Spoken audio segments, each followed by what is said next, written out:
rơi trên nỗi đau nào, lòng chợt thấy nghẹn ngào vì bao khát khao.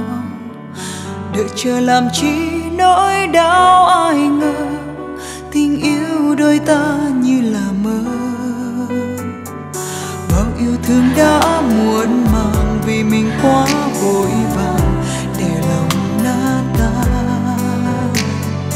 Vậy mà giờ sao nói không nên lời, lệ rơi trên đôi mắt em.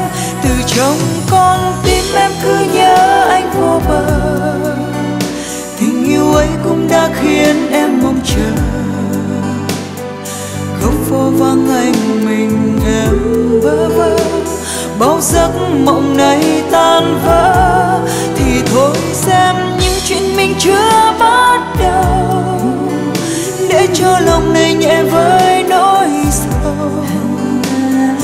Như cành hoa đã thôi úa màu, mà ta giữ lại cho nhau.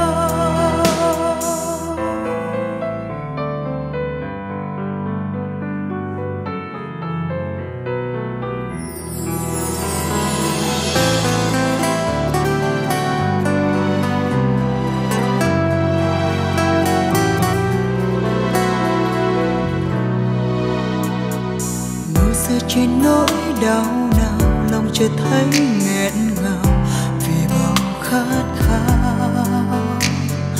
Đợi chờ làm chi nỗi đau ai ngờ, tình yêu đôi ta như là mơ. Bao yêu thương đã muộn màng vì mình quá vội vàng để lòng nát tan. Vậy mà giờ sao nói không nên lời, lệ rơi trên đôi mắt em.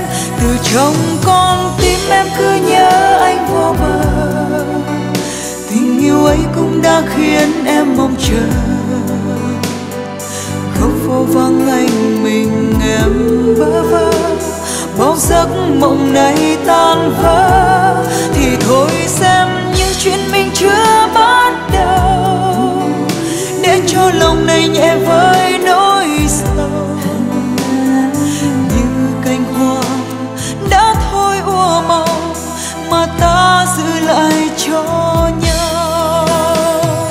Em xin yêu anh trong cơn mơ, người hay đến dù là giấc mơ. Dẫu biết qua ngây thơ mà lòng vẫn nhớ.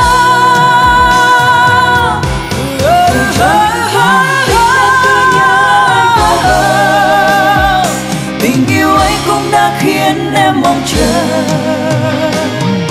Góc phố vắng anh mình em bơ vơ, bao giấc mộng này tan vỡ. Thì thôi xem những chuyện mình chưa bắt đầu, để cho lòng này nhẹ với nỗi sầu. Như cành hoa đã thôi úa màu, mà ta giữ lại cho nhau. Như cành hoa đã thôi úa màu, mà ta giữ lại